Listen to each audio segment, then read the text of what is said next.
passed. So we will go ahead and get started.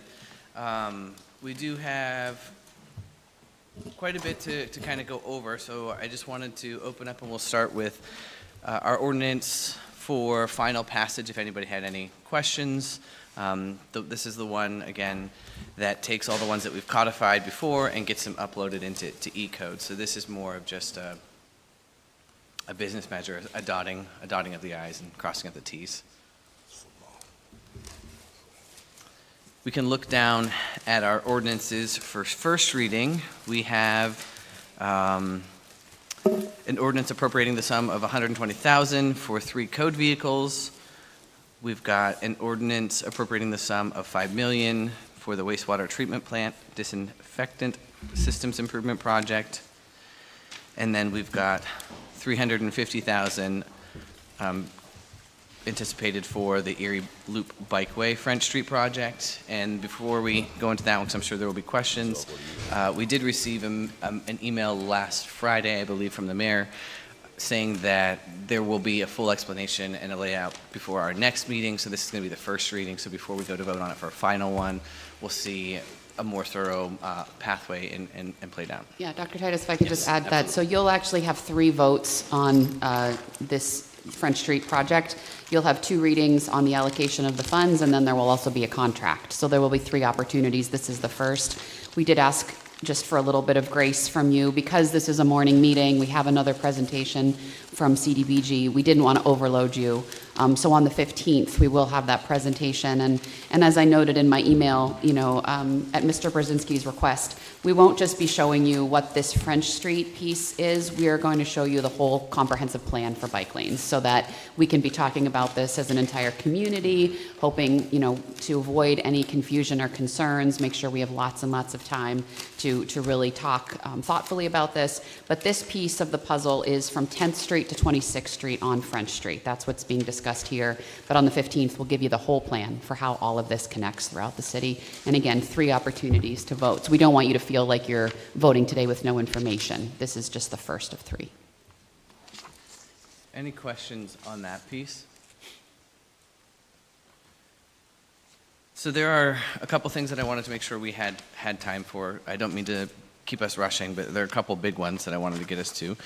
We do have the old business, in that under there is the intermunicipal transfer of the liquor license that we had the public hearing on. The information on the other public hearing will be at the next meeting to give us more time to review everything. But with this one, I wanted to see if we had any questions, specifically for the solicitor, so that we're going to be casting a vote today on that transfer of that liquor license. So I wanted to get to that one first.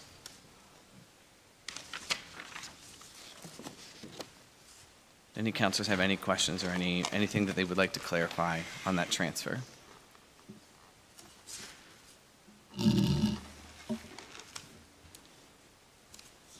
Did we find out if they're making a sidewalk around that area? No, I think, but that one was more within the zoning plans of it. I think that's where we'll be holding accountable. I don't believe we received anything about the sidewalk component of it, though. Did they ever find out if non-conforming use has been put to bed? I think we have 2 competing thoughts. So when I did talk to Attorney Bruno, and he did confirm that he has the communications from Jake Welsh, our old zoning officer, who at the time of the purchase said that when he asked about when they inquired to buy the property, Jake Welsh confirmed that the conforming use was still in effect. And based on that, I believe that was probably part of the decision that went into buying the property. I do think that the current zoning office thinks there might be some issues. There is a definition of abandonment in our zoning code. It's not what I would call the most ironclad definition. So in working out the resolution today, we put in there to make sure that if you approve it, they have to follow all the laws of Pennsylvania, of course, the ordinances of the city of Erie, and any rules and regulations through the Liquor Control Board. So the zoning part of it, since that's part of our zoning ordinance, our ordinance is part of, zoning is part of our ordinances, I should say, excuse me. they would have to go through and confirm that with our zoning office. We do have Mr. Bruno in the Yes, audience. I do see him in the audience. So, well, we're voting on something, well, one, well, just like Attorney Bruno said, and I'm not to quote him specifically, but I'm sort of in an agreement. If you have a client and you want to go through a process, you would say, can I go through process parts 2, 3, and 4 before I know about process 1? So before he can even say, I want to do the liquor license or the zoning aspect of this building, I need to know if I can even open up. So, and if he needs to go in front of the zoning hearing board, that would be a part 2 of this. No, those were the questions that I raised So, while they were here talking about it a couple of weeks ago. It just seemed like the cart was before the horse, but I welcome any business that's moving into Erie, but that shouldn't be, it may seem like a small thing, but it's the little foxes. And that should not be the way that we do things. I don't have a problem approving it, and I will vote yes for it, but anything else that comes down here like that, I probably won't. yeah. You know, and so the only thing that concerns me about my yay vote is that I don't want to set precedents or anything either, so Well, that's why we, and although it didn't change hands, it changed LLCs, is what it did. well, without getting into the legal analysis, our ordinance says abandonment is 2 years by the owner. This has changed hands by several owners. And from the point when I was informed the restaurant was closed, it's been less than 2 years for each owner. So if I'm an attorney, I think you have some wiggle room. So I'm saying there's a possibility that it hasn't been abandoned just based on our definition. There's no aggregates. It says 2 years by owner. So if you close your restaurant, within 2 years, sell it, is there still abandonment? Or is there an intent? I don't want to get into the weeds That's- on it. that's what I mean. So that's- Because if we do, then it just furthers the point of why we should not put the cart before the horse. Well, and that's also part of the reason why the language says, follow the laws of Pennsylvania, the ordinances of the city of Erie, and let the zoning office work it out. And that's essentially what they're here for. Have in mind the owner. I would ask that not become a regular practice. Well, I think what we need to do is tighten up our definition of abandonment in the zoning ordinance. Agreed. I think, in my opinion, that's where we have a little bit of, not wiggle room, but it's unclear. And it didn't matter to me whether who the owner is, where the location is. It's just the action, and I think process matters. Yeah. Well, and that's something else I think we can deal with in zoning too. So if you're going to change that provision, if you're going to bring a liquor license into the city or a restaurant, zoning needs to maybe go to zoning first before it comes to city council for the transfer. Yeah, and just as a sidebar to that, because it's no different than people coming down here saying, oh, I want to buy all these lots, even though I know I can't get a variance to put a home on it. And so we've declined those. And so just as Yeah. and I'll get off it. Have any of my patriots here received any calls from neighbors? Am I the only one? Yeah, I haven't received anything. I'm just going off the last meeting where we had a lot of concerned neighbors that didn't want that business reopened. And I talked to public safety about that, and they said they had a problem because it became a nuisance bar. And that's probably what they're trying to avoid. So I don't have a problem with them reopening. I just think that we need to nip things in the bud if we see that getting out of hand again, because, he spoke as, he's just going to have small events or small karaoke or whatever, but if it starts getting bigger where it goes outside with, I think that would get into the neighborhood. I think the neighbors would be able to handle it better if it stays, Yeah. Dr. Titus, can I Yes. say something? I just want to let you know, maybe all of council. So the nuisance bar task force that we have, is really, I think, working very well right now. We've had a couple complaints for a few bars, and what I really like is it's working between zoning and also the police department. So I guess I want to assure you that I'm not sure in the past, I don't know, but I know that right now I feel very good about how that's working. And I think we could be on top of this to make sure that that doesn't get out of control. Yeah, thank you. Dr. Titus, well, there was a neighbor who came and stood right there at that mic and spoke vehemently against it. And you know, the attorney was great presentation. But I think it's a little disingenuous to say that it's not a lot of houses over there, because I rode over there, and it's right there on the house. There's a patch of little woods there where you go on the north side of it, but it's surrounded, it's houses there. And so they'll have to deal with those concerns that anyone else would have to. That opens a bar, but I don't want to sit here and say that there hasn't been opposition from the neighborhood. I mean, Attorney Bruno is here if you want to hear from him again, and also Amy Francis, our zoning officer, is here. If you'd like to hear from her briefly. Amy, do you have something to say? Yeah, the only thing I just wanted to mention is that the property owner is on the agenda for zoning hearing board in April. They have filed all of their paperwork, they are preparing their case, and they will be heard in front of zoning hearing board to get approval from zoning. Once that takes place, they would be required to go through the proper permits, all of the building code, all of the things that we encourage them to do from the door. This one just had to come, the liquor license had to come a little differently. So the board is on agenda, or I'm sorry, the property owner is on agenda for April 14th. So you will hear that as well. Thank you. All right. We do have the DCED funding, and we have Ms. Deb Smith and her team down here. So I wanted to give us time. We're going to get a presentation from her, but if we had questions that we wanted to raise now to make sure that we had the opportunity to kind of go over some of these numbers. She had sent out a packet to all of us last week with those numbers.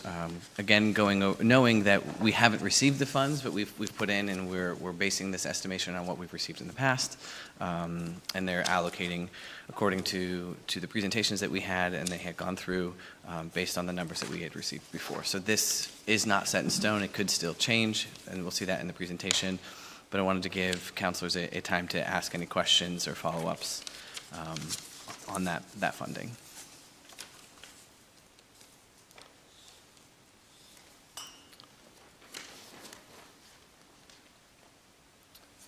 I just do want to be clear, I did not ask Ms. Smith and her team to do PowerPoints or anything. You have the numbers, she'll talk briefly about the numbers and then really answer your questions. So whether you do that now or do it during the regular meeting, that's the approach that, she'll just be here to answer your questions as you review them.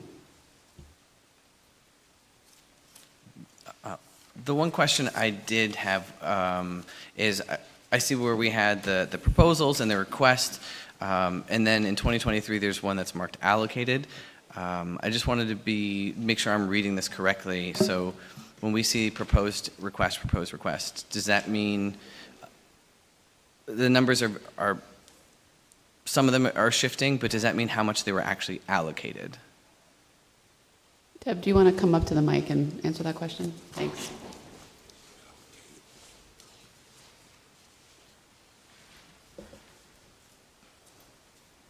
Good morning. Which column were you referring to? So when you have under each like of the programs that we're allocating money, it like says fiscal year 2026 proposed, fiscal year 2026 requested, and it says the same for 2025, 24, and 23. It just shows the proposed and requested. And I just want to make sure I was reading it correctly. I believe those numbers are correct. There may be a couple little shifts on some of the ones from prior years, but normally they are what was allocated. That's what's allocated? Okay. The proposed is what they asked for, and the request is what they asked for, and the proposed is what we proposed to give them that year. Do we have the numbers on how much was spent? Because I know sometimes we're seeing some of that come back, and that was just one of the other questions I had. Like, we do have that information. I don't have it here. We have monthly reports that I could actually get to you if you want to know what was actually allocated. Are there any particular projects that you are interested in? Mostly the public service activities is just how much they've been able to spend down. Just because I know we've kind of got the allocations and the applications are what the applications are. But if they've not been able to spend down that money before and we're reallocating more money, I just get worried and I would like to know like what shifted, how are they prepared to better respond or like spend the money that we're allocating. Sometimes there are different reasons. Sometimes it could be staff turnover. Some agencies may decide that they don't want the CDBG funding. A lot of it is staff turnover, where they can't find anyone to hire, and so sometimes that funding is not expended. And there is still one more public hearing, right, to go through this? So we will have 2 more public hearings on Monday, April 13th. One will be at 10 a.m. and one will be at 6 p.m. We look to put our draft proposed annual plan, which is fiscal 2026, on display on April 3rd. It will be on display from April 3rd to May 4th. We will then come to City Council if we have received our allocation. We may make adjustments depending on if we have our allocation or not. If we don't have our allocation, we won't come to you on May 6th. We'll come on May 6th requesting to submit our plan to HUD. Okay. So there's still time, I guess, once we go through that? Everything's proposed right now. Okay, thank you. And Deb, I have one more question. Let's say a nonprofit didn't spend all their money. We take that back, correct? Right, we reprogram it to other projects. And so we actually have reprogramming dollars that we will be reprogramming. They are not part of this budget right now. We're still looking at exactly where we want to place those dollars. Thank you. Bring you those numbers when we have them, it's a separate pool. This is just about how we want to spend the next year's money, but then we'll come to you with any of kind of the leftover and let you know our proposal for reprogramming. I do want to say, having sat through, and I know many of you came to some of those, Deb and her team are very diligent about saying, okay, you asked us for this, but you didn't spend it all. Why not? I mean, they're asking those questions, and I do feel that the numbers that they've proposed have taken some of that into account. So they do a very, very thoughtful and careful job with these proposals. And there's more parameters on this than I think I've seen with any pot of money ever, on how strict and it's very strict.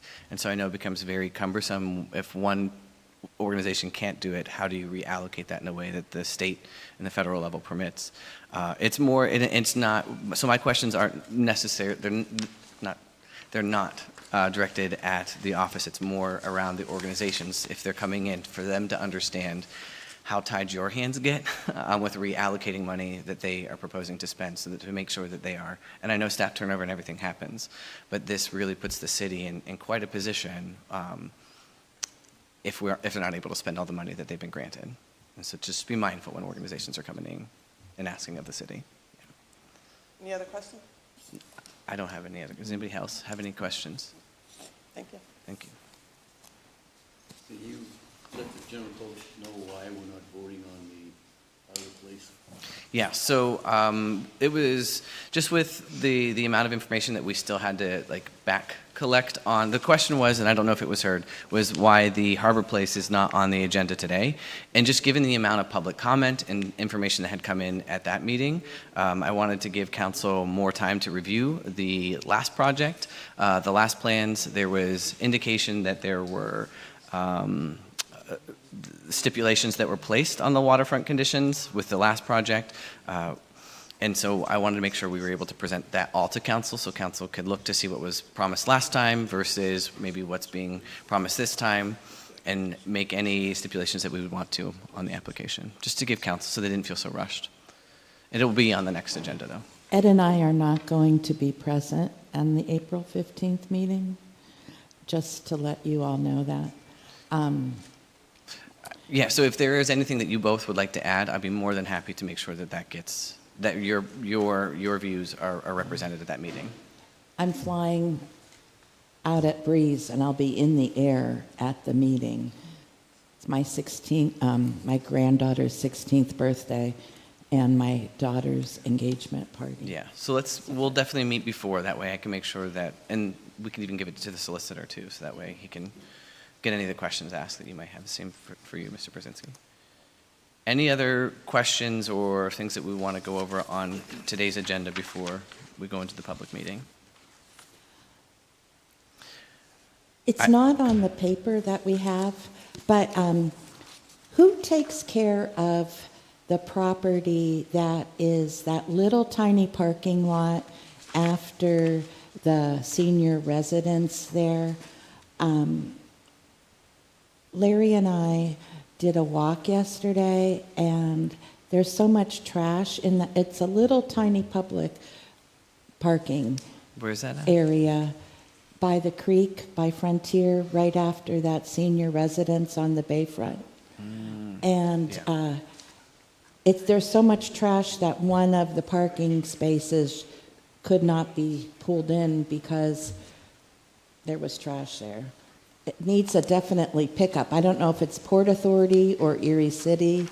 It's not a part, I don't think, of the senior residents because they have their own parking.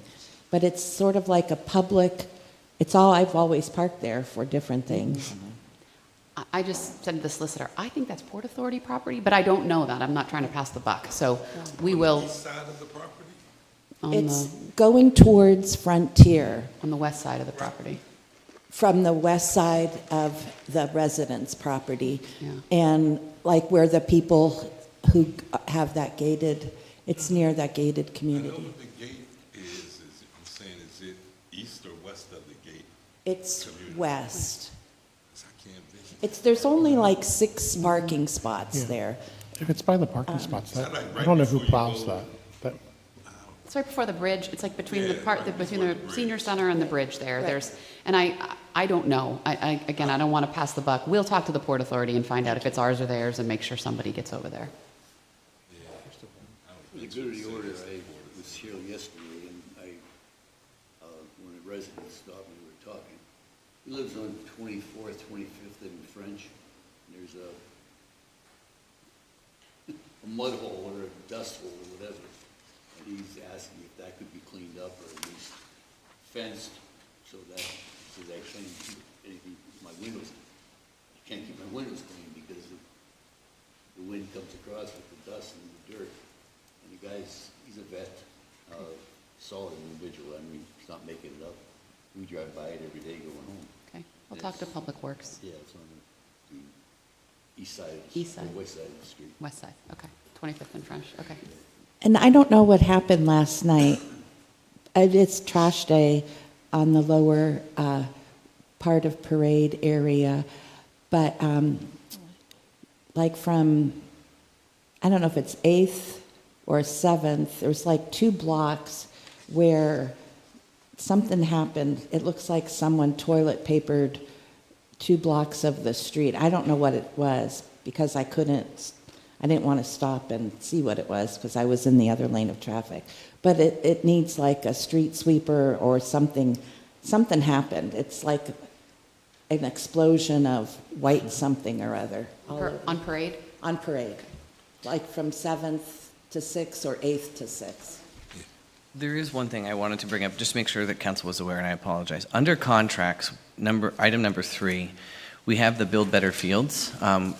The mayor had sent out a message again on last Friday going over just this lease in this program that was offered, but I wanted to make sure, I know we have just a few minutes here, but that if you wouldn't mind just kind of explaining just how this came to be. I'll be brief. I think some of you may have heard of this organization, Build Better Fields. It's a 501c3. They started in Mill Creek.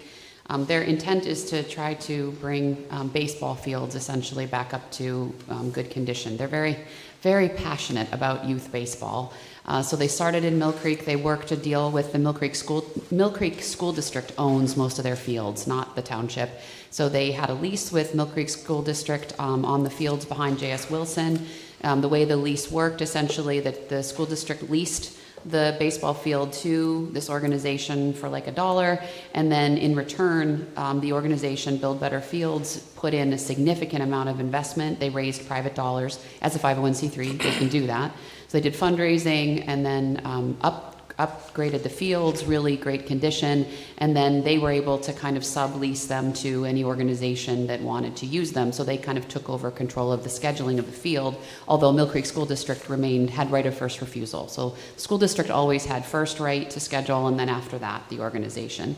So they came to us after doing what they did in Mill Creek and said, we're really interested in helping you guys update your fields in the city of Erie. You know, the status of our fields is not great. Baseball has really fallen off. We don't have youth baseball anymore in the city. This is kind of a tragedy. So they said, could we pilot something with you? And so they came to us and asked about Hillside Park, which is that park right off of Old French Road behind Mason Farms up there. They said, you know, if you would be willing to enter into a similar agreement with us, we have $100,000 to invest in the 2 fields up there. They had significant funding from some local businessmen who really want to see baseball come back in the city. So that's what we're proposing. It would be a lease where we would always have, again, right of first refusal. So we can write in there, you know, perhaps on Saturdays and Sundays we want it to be open to the public, or however we want to. We don't have our own programming, but we can write in when the city wants access, and then everything after that they would kind of be managing for us. They will take care of maintenance of the field. We took mowing of this area out of our mowing contract, because if we go forward with this, they'll do all the upkeep, all the maintenance of the field. So we feel it's a good way to get a significant investment that we don't have in our baseball fields, hopefully get more activity up there. We are looking long-term about trying to bring Little League back in the city. That might be something the city actually takes on, because we need this to be done. So we think it's a good partnership. I was skeptical, but having sat with them and listened to what they are proposing, I think it's a win for the city. So we are not giving away, we are leasing the property. Mr. Horton? Just a bit of history. That field on 42nd Street off of Old French Road is there because Mayor Savacchio made a deal with me. They were taking Bayview, which was a hardball field, baseball field, and making it a walking park or something like that. And I told Joyce, I said, we're losing our fields. This is 20 years ago, more than that. And she said, well, if I build you a baseball field up there, will you be okay with the Bayview? And that's how it got there. But we had a beautiful field on 38 before you get to Interstate 79. Mm-hmm. It's gone. Mm-hmm. I had another, I'm kind of a baseball nut too. When Attorney Toohey was getting a property together for the Tops Market there, one of the things that they promised and did was they put a Little League field in there. It's gone. Our fields disappear. And it's terrible because kids aren't playing it. That's why I hope to work with them. I should also note it is Sam Jethro Field up there in Hillside Park, which is critical. You know, they were very adamant that would never change. I mean, that's such a big, important part of Erie history. So I just want to be clear, the name and that dedication would never change. Well, that's exactly, I'm glad you said that, because I was waiting for my turn to say that field should never change its name. And we weren't okay with Bayview Park becoming a walking park or whatever else it has become. And we are pleased that I say we because I'm from that neighborhood, New Jerusalem, and we were pleased to see it return back to Pontiac Field. That said, I happen to know that I don't want to say Special Olympics, but disabled children play up at that first field, opposite Jethro Field, on every weekend. And I would hope that they would have a priority listing and that they would not be removed or forced out for someone else. And finally, it is a shame that we don't have boys baseball in the city of Erie. I'm a product of boys baseball. Judge Trisella was on my team. Tim DeCastro was on my team. And we used to kick the crap out of Owen McCormick and the Brandels. And so with Steve Franklin, former Chief Franklin, being the commissioner, the last time we had boys baseball, I would hope that if we are able to bring something back, and there is an opportunity, that we would honor Chief Franklin. In that way, he fought like the Dickens to try to keep boys baseball. That none of the fields in the city of Erie are regulation sized to even play boys baseball, so they have to be adapted. They were all transferred into softball fields.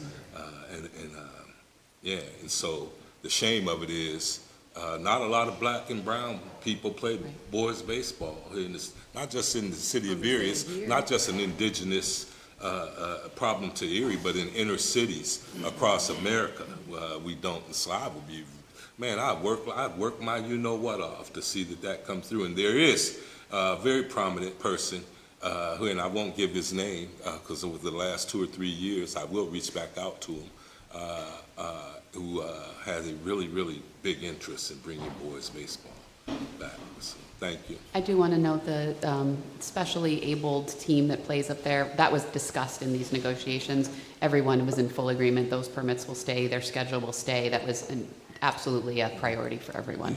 If you're not doing something some Saturday around noon in the summer and you like baseball, you should go up there and watch those and support those children.